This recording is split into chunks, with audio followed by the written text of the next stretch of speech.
خیلی بامزه. اینجا رو ببینید، کارگرا دارن کار میکنن با سیم و آرماتور و فلان و اینا. الان هم کارگر رد شد. ویدیو رو قطع نمیکنم تا اینجا داشته باشین. من عاشق حیوونا. یعنی این کفترها اینجا رو با اینکه خرابکاری کردن کارشون نداشتم. بذار برم بالا. این احمقا داشتن لونه میساختن.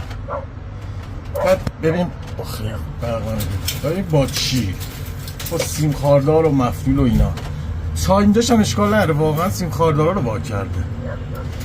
از این بین داشتم یه سری این سیما رو در می آوردم، بعد یکیشو کشیدم بیرون. اینو نگاه، کارگر بیچاره. آخه احمق، اینو برای چی آوردی؟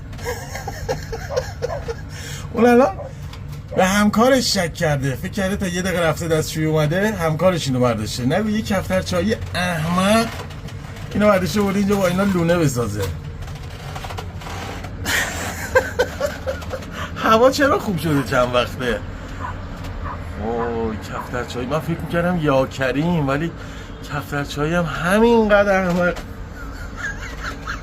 الان بیچاره کارگره دنبال این میچرخه به همکارش شک میکنه.